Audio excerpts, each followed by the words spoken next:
আসসালামু আলাইকুম, স্বাগতম জানাচ্ছি আর্টিকেলের একটি অসাধারণ ক্লাসে। আমরা আজকে মাত্র 6টা রুলস দিয়ে আর্টিকেল শেষ করব। চলুন তাহলে শুরু করা যাক আজকে আর্টিকেলের ক্লাস। প্রথম রুল হচ্ছে যে নাউন বা প্রোনাউন সিঙ্গুলার হলে এ অথবা এন শব্দের প্রথম এ অথবা এন বসে এবং শব্দের প্রথম অক্ষর vowel A U I O U হলে এন বসে এবং শব্দের প্রথম অক্ষর যদি কনসোনান্ট হয় সেক্ষেত্রে আর্টিকেল এ বসবে। যেমন আমাদের প্রথম এক্সাম্পলটা দেখলে আমরা বুঝতে পারবো যে I have boat dash car dash dash car for my parents. এখানে আমাদের যেই কার শব্দটা আছে এটা আমাদের খেয়াল করতে হবে প্রথমে কি রয়েছে। প্রথমে যে সি শব্দটা আছে, সি লেটারটা আছে, এটা হচ্ছে আমাদের কনসোনান্ট। হ্যাঁ, যেহেতু এটা কনসোনান্ট সেক্ষেত্রে আমাদের এখানে এ ব্যবহার করতে হবে। এবং 2 নম্বর এক্সাম্পল যেটা দেওয়া আছে সেটা হচ্ছে think and grow is really dash interesting book. এখানে আমরা ব্যবহার করব অ্যান। কেন অ্যান ব্যবহার করব? কারণ এই যে ইন্টারেস্টিং শব্দটা এখানে আই যে ব্যবহার করা হয়েছে এটা হচ্ছে ভাওয়েল। কারণ হচ্ছে আমাদের যদি vowel A U I U থাকে সেক্ষেত্রে আমরা অ্যান ব্যবহার করব। তবে এক্ষেত্রে আমাদের একটা বিশেষ জিনিস জেনে রাখা প্রয়োজন, সেটা হচ্ছে যদি আমাদের এই শব্দগুলা এখানে যদি ভাওয়েল থাকে, ভাওয়েল থাকলে সেখানে আমরা অ্যান ব্যবহার করব। তবে কিছু কিছু ক্ষেত্রে ভাওয়েল না থাকলেও কনসোনান্ট যদি ভাওয়েলের সাউন্ড দেয়, ভাওয়েল সাউন্ড দেয়, সেক্ষেত্রে আমরা সেখানে অ্যান ব্যবহার করব। এর পরের রুলে আমরা আসি। 2 নম্বর রুল, সেটা হচ্ছে নাউন বা প্রোনাউন প্লুরাল হলে সেক্ষেত্রে আর্টিকেল দা বসবে। যেমন হচ্ছে dash students wants to go to a study tour. এখানে আমাদের এই যে স্টুডেন্টস এটা হচ্ছে একটা নাউন এবং এই স্টুডেন্টস নাউনটা হচ্ছে প্লুরাল, এর যুক্ত করে প্লুরাল করে দেওয়া হয়েছে। আর আমাদের কথা হচ্ছে যে যদি প্লুরাল হয় সেক্ষেত্রে আমরা দা ব্যবহার করব, তাহলে আমাদের এখানে দা হবে। The students wants to go to a study tour. এরপরে দ্বিতীয় এক্সাম্পলটা খেয়াল করি, সেটা হচ্ছে I know dash people of my society. হ্যাঁ, বা সিকিউরিটি। এখানে আমাদের যেই নাউনটা দেওয়া আছে পিপল, হ্যাঁ, এই পিপল হচ্ছে একটা প্লুরাল নাউন এবং প্লুরাল নাউনের পূর্বে আমরা দা ব্যবহার করব। এখানে একটা ইম্পর্টেন্ট জিনিস হচ্ছে এই পিপলের সিঙ্গুলার হচ্ছে পারসন। এরপর তৃতীয় রুল হচ্ছে আমাদের যে the plus noun plus of থাকবে এবং শূন্য স্থানের পরে নাউন প্লাস অফ থাকলে শূন্য স্থানের আগে আমরা দা ব্যবহার করব। এখানে আমাদের যেমন এই যে নাউন থাকবে এবং তারপরে দা থাকবে, এই সামনে শূন্যস্থান দা থাকবে, সেখানে আমাদেরকে দা ব্যবহার করতে হবে। যেমন dash scenery of Cox's Bazar is very charming. এখানে আমাদের যেই সিনারি দেওয়া আছে, এই সিনারি এবং অফ, এই যে অফ হচ্ছে, অফ দেওয়া আছে আমাদের সূত্রের অফ এবং তার পূর্বে যে সিনারি এটা হচ্ছে নাউন, তাহলে নাউন প্লাস অফ থাকলে তার পূর্বে আমরা দা ব্যবহার করব, তাহলে এখানে অবশ্যই দা হবে। এরপরে দ্বিতীয় যে এক্সাম্পলটা আছে সেটা হচ্ছে dash water of Mum company is very pure. এখানে আমাদের এই ওয়াটার অফ মাম কোম্পানি, এখানে যে অফ দেয়া আছে আমাদের সূত্রে এবং তার পূর্বে যে ওয়াটার এটা হচ্ছে নাউন, তাহলে আমাদের প্রথমে থাকলো কি নাউন প্লাস অফ এবং তার পূর্বে হবে দা। এই রুলটা আমাদের বোর্ড কোশ্চেন যখন আমরা প্র্যাকটিস করব সেক্ষেত্রে এই রুলটা সব থেকে বেশি আসবে। সো এই রুলটা আমাদের ভালোভাবে মনে রাখতে হবে। এরপরে রুলস হচ্ছে যে অ্যাডজেক্টিভ প্লাস নাউন, অর্থাৎ অ্যাডজেক্টিভ এবং নাউন এর মাঝে কোনো আর্টিকেল বসে না, তবে কিছু কিছু ক্ষেত্রে এ অথবা অ্যান বসতে পারে। যেমন Elon Musk is dash intelligent dash inventor who invented reasonable rocket. এখানে আমাদের প্রথম যেটা আছে এখানে আমরা অ্যান ব্যবহার করব। এরপর হচ্ছে ইন্টেলিজেন্ট এবং তারপর হচ্ছে ইনভেন্টর। হ্যাঁ, আমাদের এই ইন্টেলিজেন্ট হচ্ছে এটা হচ্ছে কি একটা অ্যাডজেক্টিভ এবং তারপরে ইনভেন্টর এটা হচ্ছে নাউন। এখন আমাদের সূত্র কি, যে হচ্ছে অ্যাডজেক্টিভ এবং নাউন এর মাঝখানে হচ্ছে ক্রস হবে, অর্থাৎ অ্যাডজেক্টিভ এবং নাউনের মাঝখানে কোনো আর্টিকেল হয় না, সেক্ষেত্রে আমরা এখানে ক্রস ব্যবহার করব। তারপরে আমাদের পরের রুল যেটা আছে সেটা হচ্ছে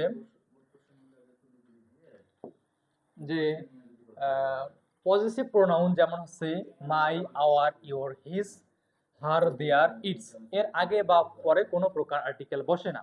যেমন this is dash their house.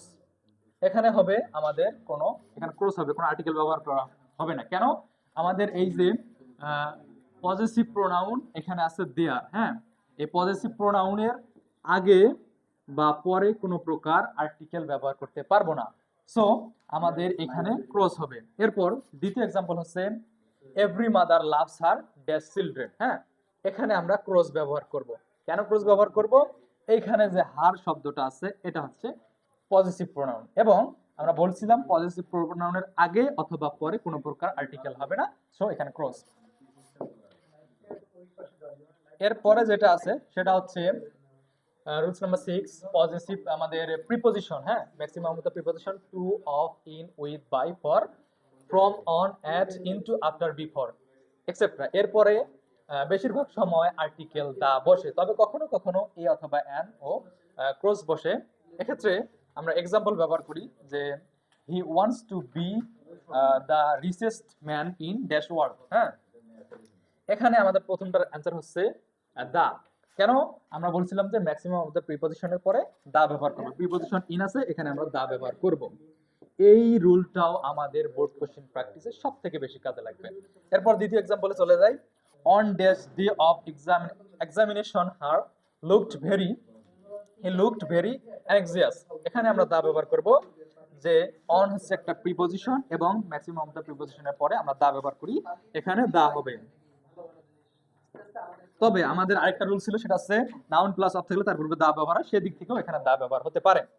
এরপরে আমাদের রুলসের পর্যায় শেষ। এখানে কিছু নোট আমাদের বোর্ড কোশ্চেন প্র্যাকটিসের ক্ষেত্রে লাগতে পারে, অথবা আমাদের কিছু যে সিঙ্গুলার অক্সিলারি কিছু ভার্ব থাকে, এম, ইজ, ওয়াজ, হ্যাজ, এগুলো সিঙ্গুলারি, এগুলা সিঙ্গুলার, এগুলা অনেকের চিনতে একটু অসুবিধা হয়, আমরা এখানে মার্ক করে দিচ্ছি নোটের আকারে। এগুলা তুলে নেবেন আপনারা এবং পড়বেন বাসায়। এরপর প্লুরাল অক্সিলারি ভার্ব যেগুলো আছে আর, ওয়ার, হ্যাভ, এগুলো নোট, এগুলো আপনারা বাসায় পড়ে নেবেন। এরপরে আমাদের কয়টা রেফারেন্স প্রয়োজন হবে, এগুলো মূলত রুল না, কিন্তু এগুলো একটু মনে রাখলে আমাদের বোর্ড কোশ্চেন প্র্যাকটিসের ক্ষেত্রে কাজে লাগবে। এগুলো হচ্ছে আমাদের গ্লু। এরপরে একটি নাউন নির্দিষ্ট করে বোঝালে এবং দ্বিতীয়বার আসলে তার পূর্বে আর্টিকেল দা বসে, এটা আমাদের একটু বেশি কাজে লাগবে। যেমন we have a longer family but my mother manage dash family, the family, the family very nicely. এখানে এই ফ্যামিলি শব্দটা একবার আছে এবং একটা পরিবারকে নির্দিষ্ট করে বোঝানো হচ্ছে, এই জন্য আমাদের এখানে দা ব্যবহার করতে হবে। এরপরে আরেকটা রেফারেন্স দেওয়া আছে আমাদের, সেটা হচ্ছে যে সাবজেক্ট বা অবজেক্ট এর পরে relative pronoun who, which, when, where, what, that etcetera থাকলে তার পূর্বে আর্টিকেল দা বসে। এটা হচ্ছে আমাদের একটা খুবই গুরুত্বপূর্ণ রেফারেন্স, এটা আমাদের বোর্ড কোশ্চেন প্র্যাকটিসে কাজে লাগবে। যেমন dash boy who came here is my brother. এখানে যে হু শব্দটা এটা হচ্ছে রিলেটিভ প্রোনাউন, এবং আমাদেরকে বলা হয়েছিল যে নাউন বা প্রোনাউন অর্থাৎ সাবজেক্ট বা অবজেক্ট, এটা হচ্ছে সাবজেক্ট বা অবজেক্টের পরে যদি আমাদের রিলেটিভ প্রোনাউন থাকে তার পূর্বে আমরা দা ব্যবহার করব। সো সাবজেক্ট বা অবজেক্ট এবং তার পূর্বে রিলেটিভ প্রোনাউন আছে, আমরা এখানে দা ব্যবহার করব। এরপরে this is dash place where I was born. এখানে আমার দিস ইজ দা প্লেস। কেন? আমাদের এখানে হোয়ার হচ্ছে রিলেটিভ প্রোনাউন এবং তার পূর্বে একটা সাবজেক্ট আছে, তাহলে আমাদের রিলেটিভ প্রোনাউন এবং তার পূর্বে সাবজেক্ট থাকলে তার পূর্বে আমরা দা ব্যবহার করব। হ্যাঁ, এরপরে যেটা থাকছে সেটা হচ্ছে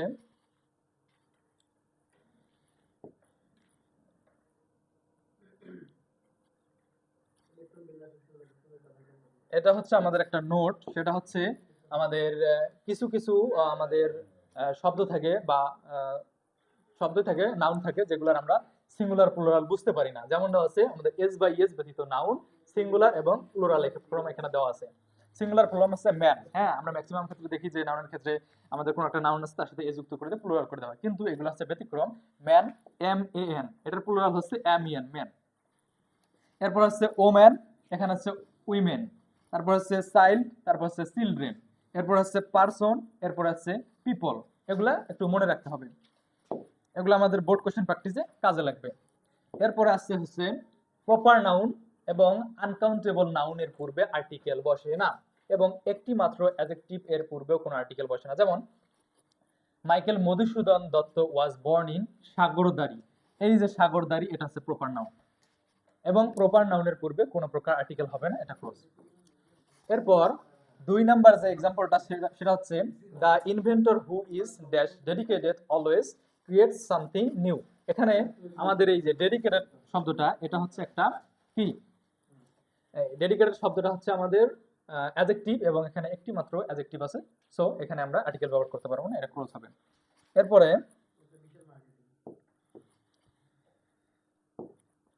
বলা হয়েছে যে আমাদের এগুলা আর্টিকেল, এ এন এবং দা সংযুক্ত কিছু ফ্রেজ যা সরাসরি প্যাসেজে থাকতে পারে।